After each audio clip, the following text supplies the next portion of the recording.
instead of saying focus, if you use the word attention, would you agree that attention and focus are about the same thing? There is a little difference. There are nuances to it. But when you say focus,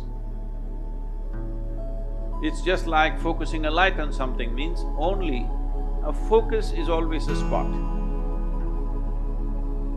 Attention can be much more widespread.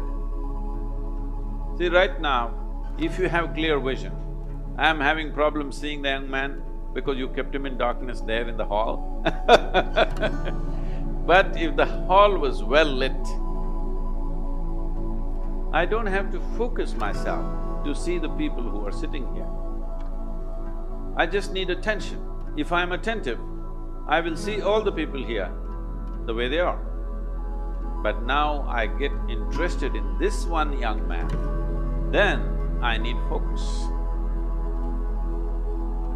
If I had only focus without the general attention about everything around me, indiscriminate attention I'm talking about, attention not even about something, just being attentive only because there is a certain level of attention and awareness within you, you even know that you exist.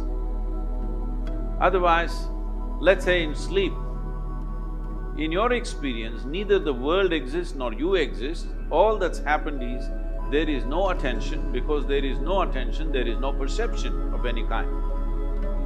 So first thing is attention, that there is a general grasp of everything. Then there is a particular interest. Then we focus it down to that particular interest. So what is the purpose or what is the definition of focus? What is the use of focus? Where can focus get us?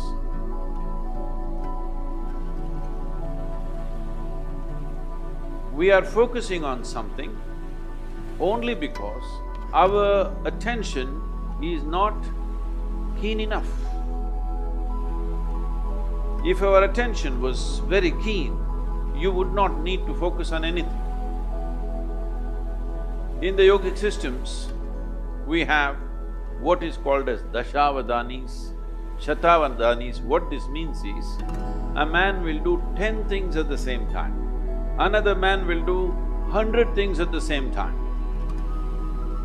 This is, he will articulate a particular musical raga. At the same time, he will calculate a very complex arithmetic problem. At the same time, he will write poetry. At the same time, like this, he will do 10 things or 100 things. There are people like this. You can either use that to just be a stage performer, or you can just use it in your life, you're an entrepreneur. It's very important, if you're walking on the street, you're able to see something that most other people cannot see. That is when you become a leader. Because you are able to see things others are yet to see. That is when you take up a leadership position, because essentially leadership means you're on a perch. Once you're on a perch, you must see better than others. So attention is that dimension which will put you on that perch. If your attention has to be very keen about everything, then you should stop discriminating in terms of, I like this person, I don't like this person, this is good, this is bad, this is nice, this is not nice, this is useful, this is not useful. If you do not make any kind of discrimination, you just work on your attention, not about being attentive about something, just being super attentive, not about anything. See, right now if you increase the voltage in this hall where you're sitting, when light comes on, light is not thinking in terms of whom should I focus on. When light comes on, everything that is there in that room will be seen. This is important. This is a very important aspect of yogic process, is that we go on working on our attention, that we keep on keying up our attention to a higher and higher level, a higher and higher voltage and intensity. Now, we don't encourage focus because focus means consolidate all that attention and put it on one person. Suppose you invested your entire focus on one spot and you found nothing worthwhile in that spot, what will you do at the end of your life? This is what is happening to most lives. Now, you just work on making your attention itself so keen that even if somebody focuses on something, they won't be that keen. If your attention is that keen, you won't miss a thing in this universe. Now, when you don't miss a thing, everybody thinks you're some kind of a superhuman being. No, this is not about being superhuman. This is about realizing being human itself is super.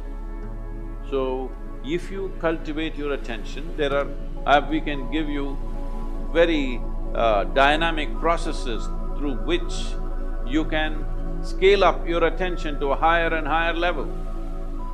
How clearly you see determines how successfully you walk this life, there's no question about it. How much lack of clarity there is in you, that much blundering you will do in your life. Simply there is no question about this. So, if one has to get… first of all, work towards cultivating this attention, first thing is you stop your sense of discriminatory looking, that you don't look at this person, oh, this is a man, this is a woman, this is a dog, this is that. Simply pay attention without any judgment.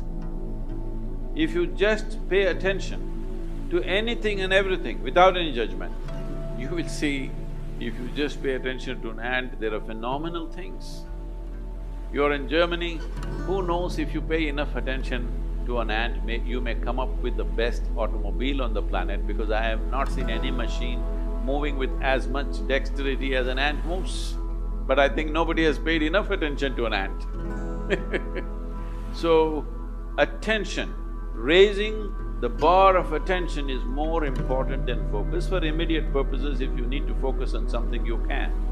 But right now you can do a simple experiment. If you sit with your face slightly upturned like this and close your eyes, you will see naturally there'll be a focus between your eyebrows. But you can be conscious of many things, people around you, your breath, the sensations in your body. You can be conscious of everything and still be focused. So mental focus is a limited possibility. But the attention, enhancement of attention that ultimately delivers you to a space where you become conscious, or in other people's words, super conscious, is just conscious, but people think you're super conscious. Because of this, you grasp everything as it is. The most important thing for this is that your mind is not functioning like a prism, distorting things and creating designs where they don't exist. Your mind has become like a plain mirror, it just shows everything just the way it is. Only when you see everything just the way it is, you will have the ability to handle everything sensibly, otherwise you make a mess out of many things. This is very important for an entrepreneur because you don't have a job